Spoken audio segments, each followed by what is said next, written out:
बृहस्पतिवार को सूर्योदय से पहले उठकर स्नान आदि से निवृत्त होकर बृहस्पति देव का स्मरण करते हुए व्रत का आरंभ करना चाहिए। उपासक को घर के किसी कक्ष में पूजा स्थल बनाकर उसमें भगवान बृहस्पति देव की प्रतिमा स्थापित करनी चाहिए। घर के समीप किसी मंदिर में भी जाकर आप बृहस्पति देव की पूजा कर सकते हैं। भगवान बृहस्पति देव पूजा में पीले रंग के पुष्प, पीले रंग की सामग्री को विशेष रूप से महत्व देते हैं। इसलिए स्नान के बाद पीले रंग के वस्त्र धारण करने का विशेष महत्व बताया गया है। पीले रंग के पुष्प, केले और पीले चंदन से भगवान विष्णु की पूजा का विधान है। इस व्रत में उपासक को पूरे दिन में एक ही समय भोजन करना चाहिए। व्रत करने वाले पुरुष बृहस्पतिवार को दाढ़ी व सिर के बाल न कटाएं। बृहस्पति देव की पूजा करते समय लोटे में चने की दाल, गुड़, मुनक्का डालकर विष्णु भगवान की पूजा की जाती है और वही जल पूजन के उपरांत केले के वृक्ष में डालकर वहां पर घी का दीपक जरूर जलाएं। पूजा के समय भगवान बृहस्पति देव से जो मनोकामना प्रकट की जाती है वो उस मनोकामना को अवश्य ही पूरा करते हैं। इस व्रत में कथा पढ़ने अथवा श्रवण करने का विशेष महत्व बताया गया है। अब बृहस्पतिवार की कथा सुन लेते हैं। प्राचीन काल में एक बहुत निर्धन ब्राह्मण था। उसको कोई संतान नहीं थी। वह नित्य पूजा पाठ करता, परंतु उसकी स्त्री अत्यंत मलिनता के साथ रहती थी। वह न स्नान करती और न ही किसी देवी देवता का पूजन करती।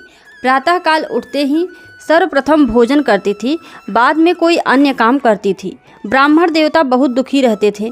पत्नी को बहुत समझाते, लेकिन परिणाम कुछ भी न निकलता। भगवान की कृपा से ब्राह्मण की स्त्री को कन्या उत्पन्न हुई। वह कन्या अपने पिता के घर में बड़ी होने लगी।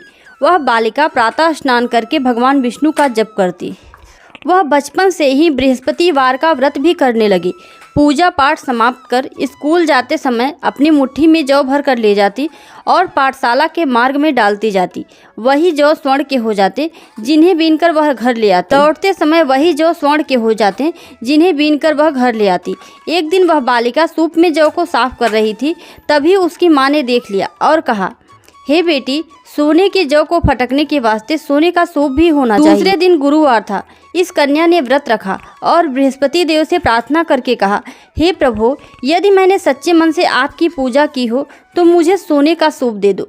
बृहस्पति देव ने उसकी प्रार्थना स्वीकार कर ली। रोजाना की तरह वह कन्या जौ फैलाती हुई चली गई और स्कूल से लौटकर जब वह जौ बीन रही थी तो उसे बृहस्पति देव की कृपा से सोने का सूप भी मिला। उसकी माँ का वही ढंग ले आई। एक दिन की बात है, वह कन्या सोने के सूप में जौ को साफ कर रही थी।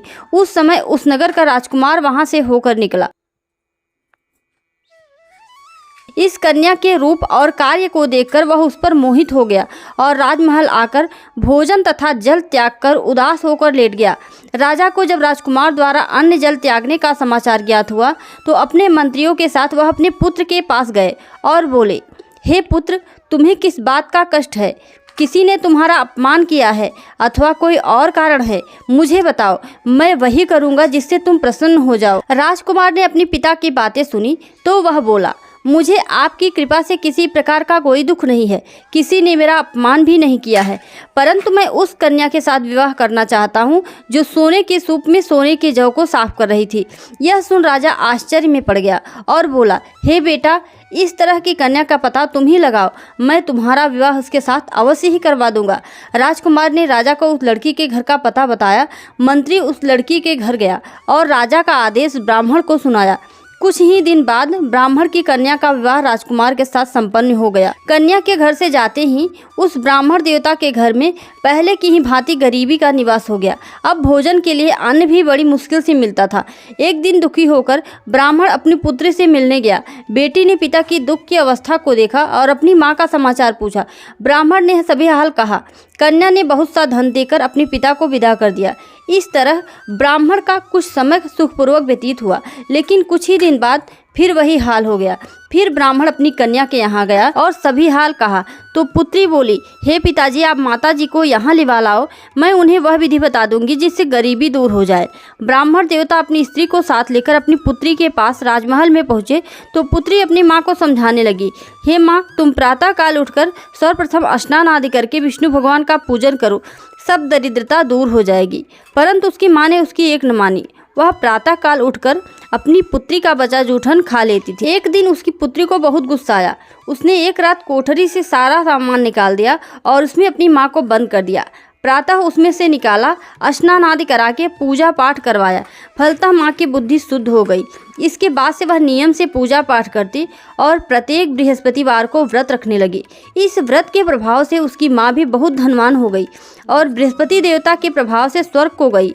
ब्राह्मण भी सुखपूर्वक इस लोक का सुख भोग कर स्वर्ग को प्राप्त हुआ। बोलिए बृहस्पति देव भगवान की जय। बोलिए विष्णु भगवान की जय।